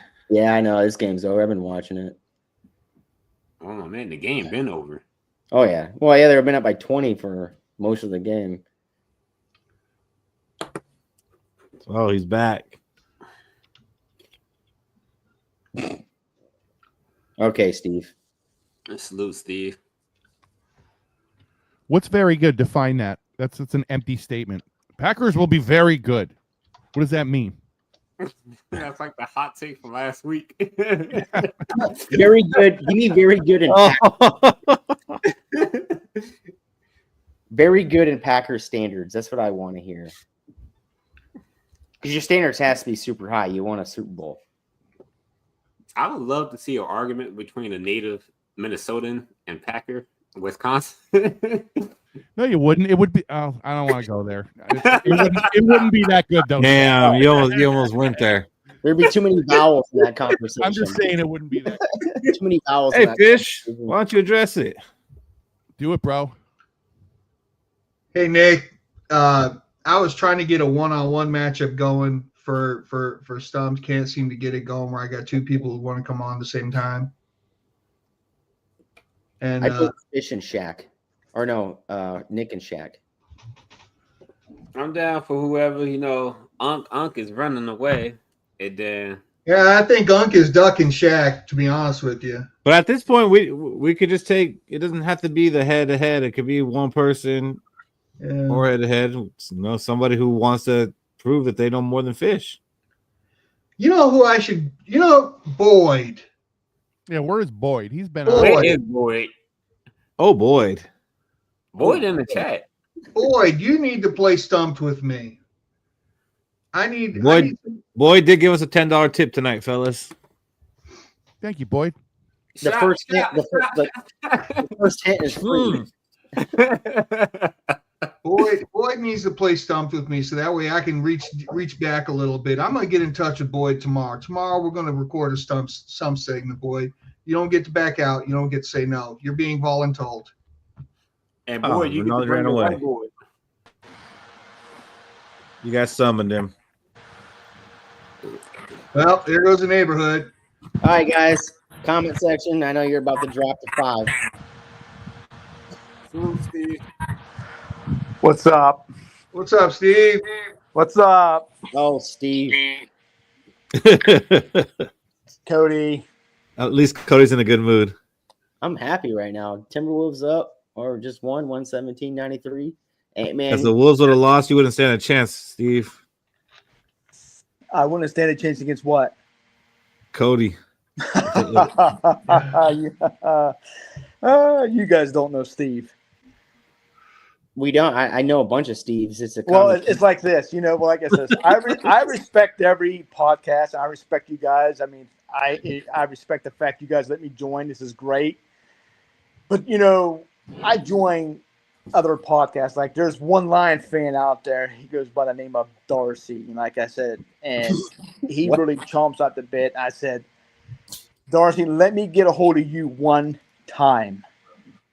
If I can get a hold of him one time, mic to mic in a pod, I will guarantee I will put him in his place. Well, his name's Darcy, Steve. Well, exactly. That's not my fault. I'm not his mom and dad named him that. They don't like him. Oh,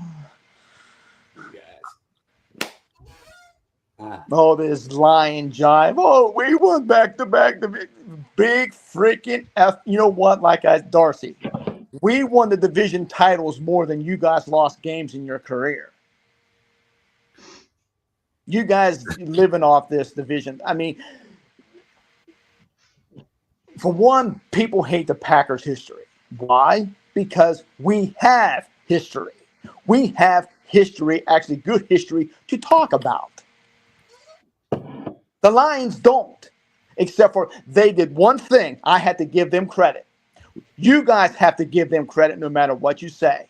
There's one thing the Lions have done that the Packers, Bears, and Vikings have never done, and we never will. And this is something they can care about. 16? 0-16.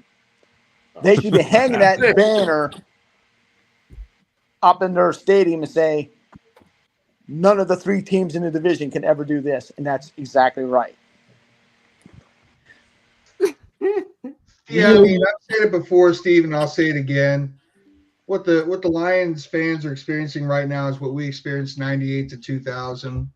It's exciting. It's created a lot of Lions fans. And they're about to go through years of disappointment and anguish. I mean, I try to be nice to them and say, Lion fans, the Lions should just play the regular season, then quit. They should just quit after the regular season's over.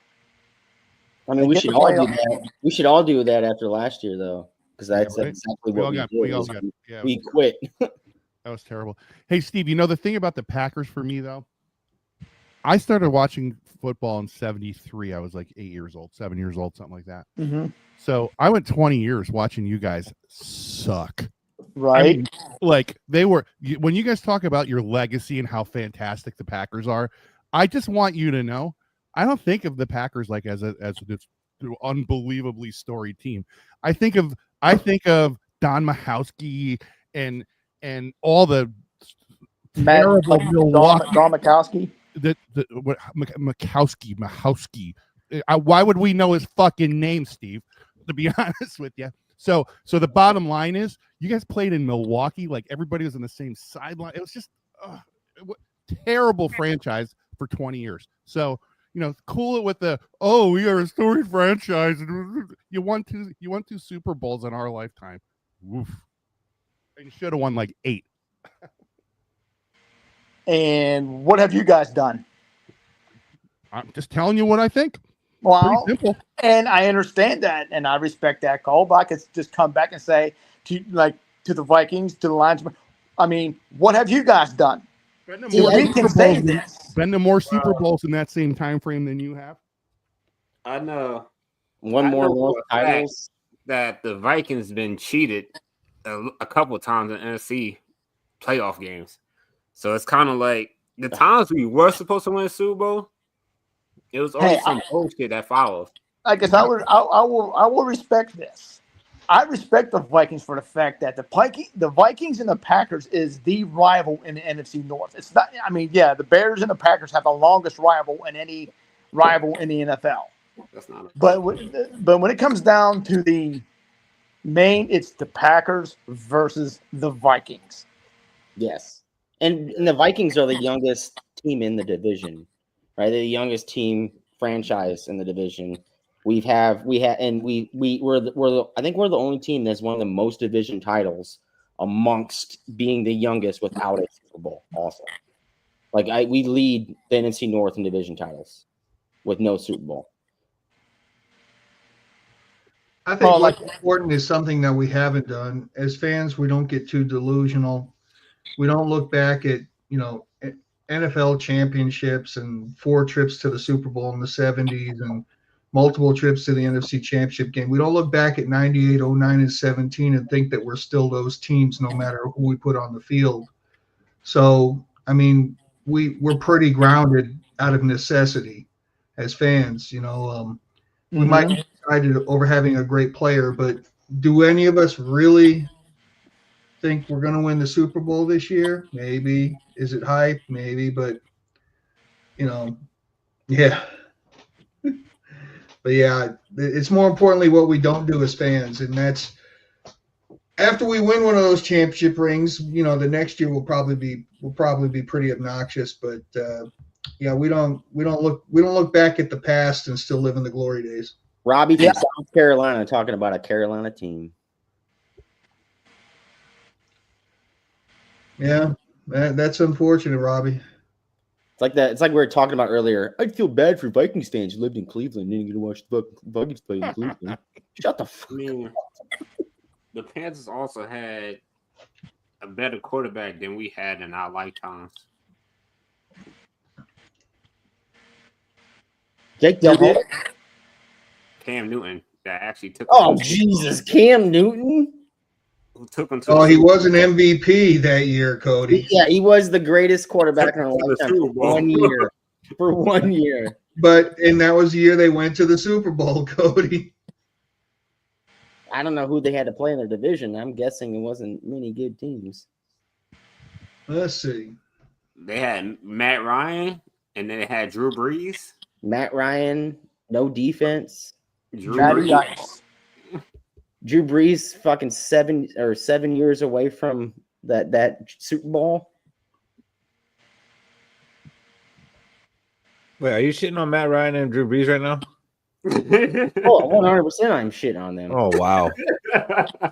Did they get their own YouTube special? Joe Webb. Joe Webb. Fuck Joe Webb. Well, you know, you guys, like I said, to no offense, you guys have a solid team. I mean, you guys have won excellent in free agency to where you guys didn't really have to worry about the draft, which to me, I think you guys did okay in the draft. You got to give them players a chance. I know one member of this panel that's going to disagree with you on that. Oh, tell him why, Rinaldi. Yeah, it's Fish. It's Fish. But here, like I try to tell I go on other Viking podcasts because you know it's fun, and like I said, and I just speak real here. Everything's on JJ McCarthy, and possibly Sam Howell. And here's what's going to be bet now for if I was a Vikings fan, thank God I'm not. The good Lord bless me that I'm not. You'd be a lot cooler if you were. Way cooler. Nah. That just wouldn't happen. But the thing is, what's going to be here's a tough pill that you guys might have to swallow. If McCarthy doesn't pan out like everybody thinks he's like, this franchise golden child, whatever, boom, it's going to suck. It's going to suck for you. No guys. shit, Sherlock. You just went through the whole same fucking thing with Love. What are you talking about? You just went through the same $55 million a year, and you got lucky. Okay, so great, good for you. If our guy fails, he fails. We move on. We fucking draft someone else. If we go 3-15 or 3-14 next year, we draft a quarterback, bro. That's all there is to it. Oh, everything's on McCarthy. What, you don't think he can fucking handle that? I don't get where you're going with that. You guys did the same exact thing with Love. No, actually, they did it different, David. They waited until his 5th year and then played him and then gave him a big-ass contract. Yeah, brilliant. Steve, are you from the Wisconsin area? No. When did you become a Packers fan? Since I was like 4 or 5 years old. How old are you now? 51. What year would that be? And can we line it up to a Super 76, 77. When they were great. I remember. Like I said, it was David Whitehurst and Lynn Dickey. Lynn Dickey. That's a football name, Lynn Dickey. Nah. Lynn Dickey. Imagine hearing that on the radio. And Lynn Dickey. Like I like when I chose the Vikings. I was from Iowa and the border of Minnesota, so I had no choice. But I could have chose like a team that has won a Super Bowl already. I'm like, you know what? And I'll let you guys know this right now. The very first football game I watched when I was a little kid, I watched with my father. It was the Packers versus the Vikings. Right. Who won? Oh shit, I can't remember back then. You know, I was just a little kid. If it was the late 70s, I'm going to say it was probably us. We were rolling. Oh yeah, I just remember I was watching the game with my dad, and that's when I became a Packers fan. I mean, similar. I'm surprised Robbie and Nick not on right now. Hey, Shaq, I'm going to go you one better on hearing that name on the radio. Can you imagine somebody hearing the name Dick Butkus on the radio? You're laughing about it, and then there he is standing in front of you. Especially since I don't think they probably, unless you have the newspaper, you probably didn't know what half these players look like. Yeah, Dick Butkus was a linebacker because of his name. Like that dude got picked on to the point that he needed to play football.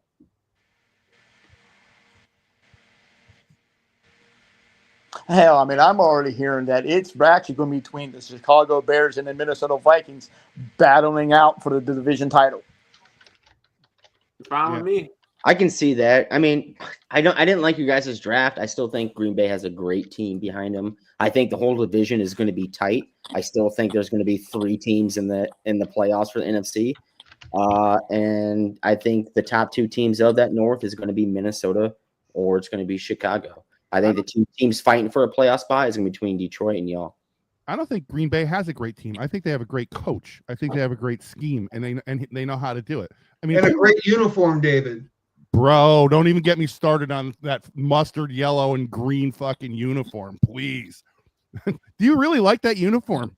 No, I think it makes them look like old men. That's terrible. They look slow and The fast. thing with the Green Bay Packers, though, like you can say they don't got a great team, but it's every single year. They're like the Pittsburgh Steelers, you know? Like you look at Steelers, like, no, that team should not be in the fucking playoffs, but somehow we're being so petty, right? Coaching. It's coaching. Mm-hmm. The Steelers are in because of coaching, and so are the Packers. Well, we were talking about comparing what have they done. Look at the Hall of Famers between, and I know you got Rodgers and you got Favre, and you got a cornerback. Who else made the Hall of Fame in that huge run you guys had? You had great coaching and great quarterbacks. Not a great roster. Not the Packers' fault. Hey, there's a lot of guys that, like right now, like a buddy of mine here in town, his name's John, he's a 49ers fan, and we're still shocked that Roger Craig is not in the Hall of Fame. Right. I mean, seriously? Also a Viking. Right. Viking legend. I mean, that's just unheard. I mean, him and I talk about it all the time. Like, can you believe it? Roger Craig's still not in the Hall of Fame? Roger Craig was Chuck Foreman. Probably because he played for the Vikings. Yeah. He made that career suicide move. Yeah. We say the same thing about Jim Marshall and Kevin Williams and then Jared Allen last year after he was snubbed 6 times. So, like, we say the same things. I definitely want to be here when the schedule things come and you guys talk about when the schedules come out the 14th. Yeah, I do, man. I'd love to have you. This would be fun. I mean, I enjoy you guys. I mean, you guys rock. I'll tell you that right now. You guys are fun, a fun crowd to hang out with, and I enjoy it and I respect it. So what we're gonna do, we're gonna have the schedule release, and we're gonna predict the Vikings games next week. But then after that, we want to bring on fans of each team and do one team a week, and have you guys predict your guys' schedule. Okay. Now let me ask this: what do you guys think of the George Pickens trade? I love it. Good for George Pickens. I really wanted to see him and DK Metcalf get in the fight on the field.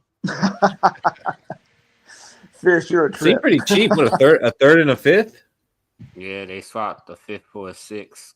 And George Pickens went from wide receiver 1 to wide receiver 2. And I think that's what's going to hurt George Pickens. And he's And gonna, Wait, you think he was wide receiver 1 with DK? yeah, I No. think and he now was- there's talk that Romeo Doubs might either be going to Pittsburgh or the Jets. Wherever Aaron Rodgers goes. I can tell you this: DK isn't as good as CD Lamb. So if he thought he had any shot at wide receiver 1, it wasn't in Dallas. All right. What do you get for Dobbs? I was in a Jets podcast the other day, and I was, it's Richie, and I said, you know what? I'd take a 4th or 5th for him. Yeah, 5th.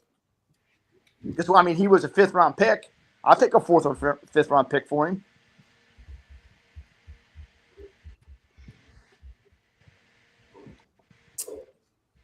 Any word on? I don't think Dobbs is actually happy in Green Bay. I don't think because he wants to be either a 1 or a 2, and with the receivers that we have, there's not a legit 1, and there's not whatever. It's the abundance, and I think he wants to go somewhere where he could be a 1 or a 2. He'd be a 2 in Carolina, and they don't got shit for wide receivers. So, well, he could be a 2 in Pittsburgh, and he can even be a 2 in at the Jets. Because nobody's even talking about now. Like in the Jets, Alan Lazard maybe because of the Rodgers deal going to Pittsburgh, but Alan Lazard also go to Pittsburgh. you guys got a bunch Aaron of Rodgers is still waiting to go to Minnesota. Romeo Dobbs is a 2 in Green Bay, though. Well, no, he's actually projected not a 2. Not anymore. No. Well, because you got 12 2s.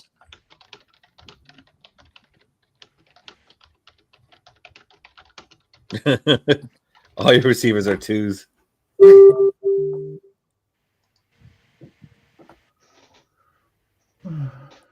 I'm hearing a lot of knock on Golden, and I just sit back and laugh. I'm like, nobody knows nothing yet.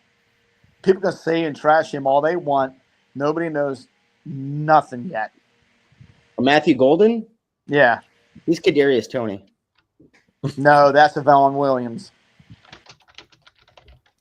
Savon Williams is the Kadarius Toney and Debo Samuel.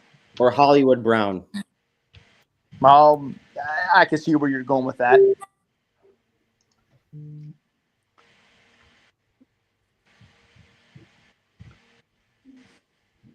I'm pumped. Like I watch a lot of film even on our undrafted free agents. I was watching a lot of film on guys, and I'm like, okay, Steve, this is just film. This isn't college anymore, but it gives you somewhat of an insight of what you have. And like I said, it's all to me. I'm excited for our defense. It looks good on paper. I can't really project anything. So Keith, have you given this some thought? Are we gonna actually go on Wednesday next week, or are we gonna go Thursday again? Well, we probably talk about it. Well, Unk's comment right there, Dobbs would be good for my Bills. That's why I don't care if the Vikings don't play in Cleveland. Because fans like that can just go up and just switch teams because the Vikings didn't do something that they wanted them to do. And I don't care. I don't give a shit. I hope they don't play in Cleveland for all those Vikings Cleveland fans that are over there. I hope they never play in the state of Kentucky or close to the state of Kentucky. You switch the Bills. Whoa, slow down. I know. Well, you're still here. But Whoa, This is like, easy, I Cody. want to see the Vikings. I want to see the Vikings in Kentucky. Easy, Cody. I mean, I wouldn't mind. There's not an NFL team in St. Louis anymore. My options are very low. Trimmed it down. I mean, but then you can I'm going to switch teams. Bills are my team now. Good shit. Go to the Super Bowl contender. I like And it. soon there won't be a team in Missouri either. Why the Bills though? I don't even get that move. You can't even watch them. You got to go West Coast if you're Because they drafted his UK guys. Yeah, they drafted like all the UK guys. Got it. Even the running back last year. Got it. Sorry, I get it now. They should have Yeah, drafted UK a guard. I want to see what happens to this fan base when if the Vikings go 0-16 one year. I want to see how many fucking fall I off. think you will be apoplectic. Oh, I would. Cody, are you saying that there's a lot of bandwagon Viking fans out there, and they're gonna Oh, jump ship off of 0-16? I'd rather have an 0-16 than things that we've had.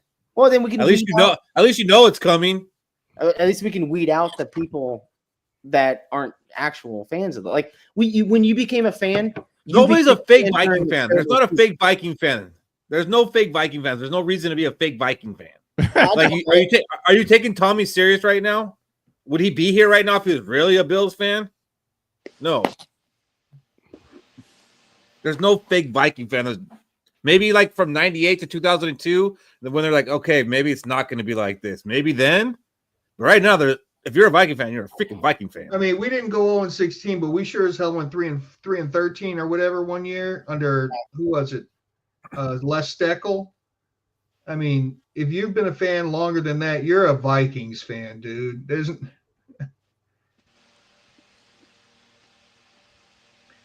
I'll see what happens after 0-16 year. I would. Nah, we ain't having 0-16. Nah, that ain't happening. Oh, I know it's not going to happen. The only time we were supposed to go 0-16 was when Caleb Williams was entering the draft. Going 0-16 is over. I would take 0-16 over 98.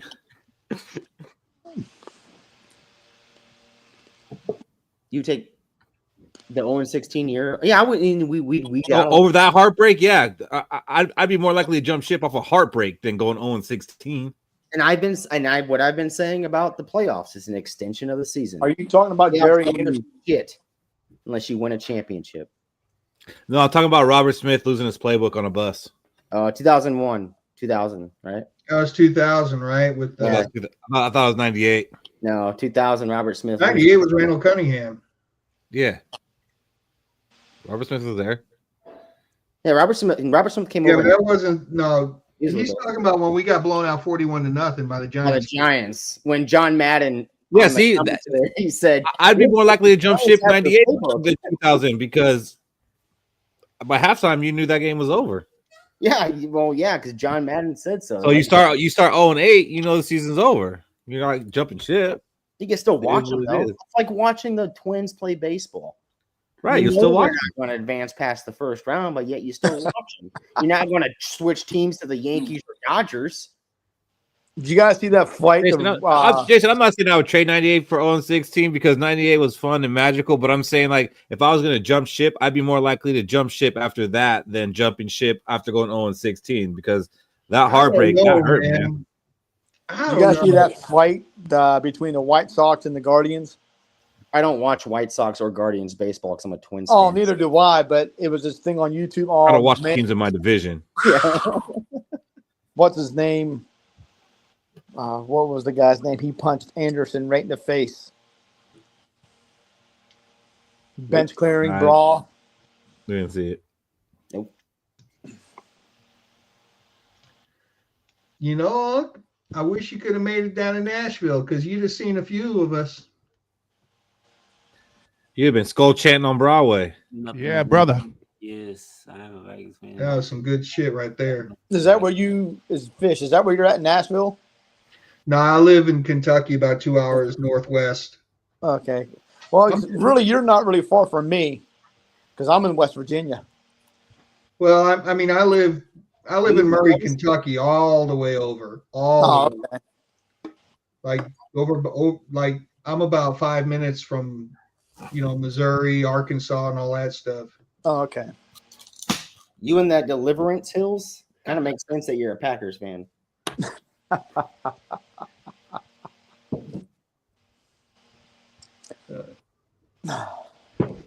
This was good fun. Nice, clean, good, respectful fun. I love. Robbie, get your ass on camera. Come on, Robbie.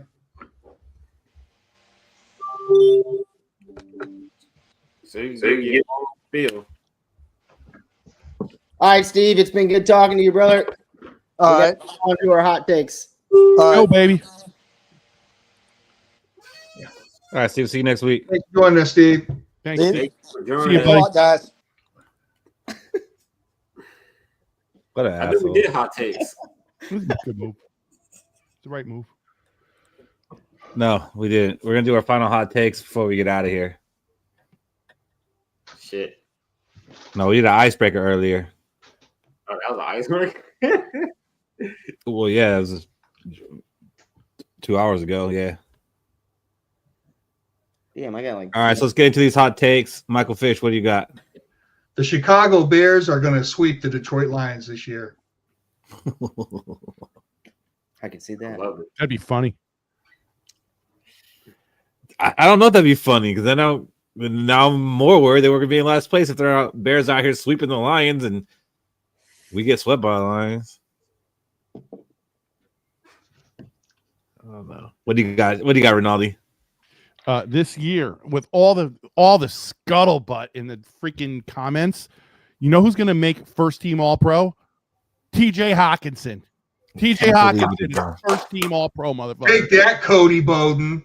Hey, that aligns Take with that. that aligns with my hot take from last week. What was your hot take last week? Most targets. There you go. Well, damn it!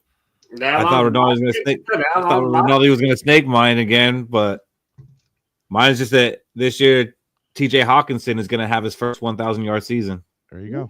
That works for me too.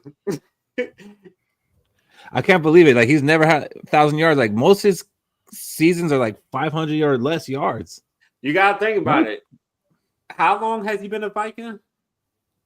This is his third year, right? Going on year 3. Okay, and Came to us in the middle of the year on the trade. He's been on a couple bad teams, so you gotta give him the benefit of the doubt.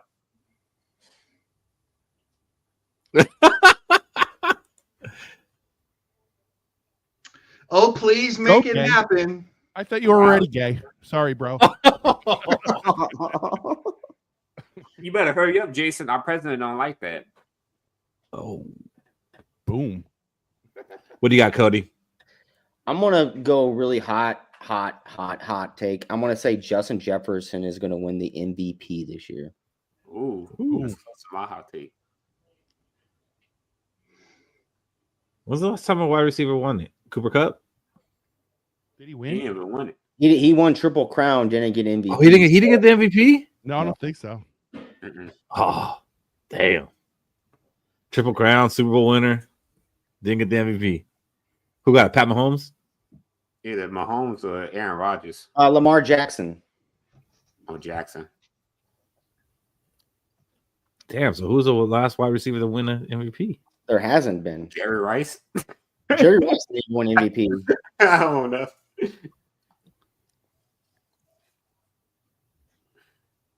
All right, Shaq, what do you got?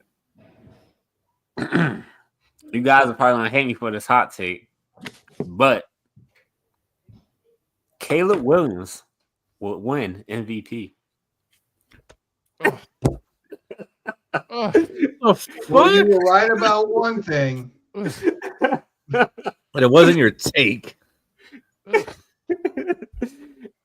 gotta get it in there. You were right about one thing, Shaq. Get your ass off the show. Yikes. Yeah, go bear down somewhere else. Yeah. Hey, man. Caleb Williams MVP. Your USC bias shows at the most unfortunate times. Can I do another All one? right, fellas. Another one? No, save it for next week. No, I want to say JJ McCarthy has at least a couple MVP votes this year. Boom. Okay, you said it. There it is. It's not even really that hot because you can do it.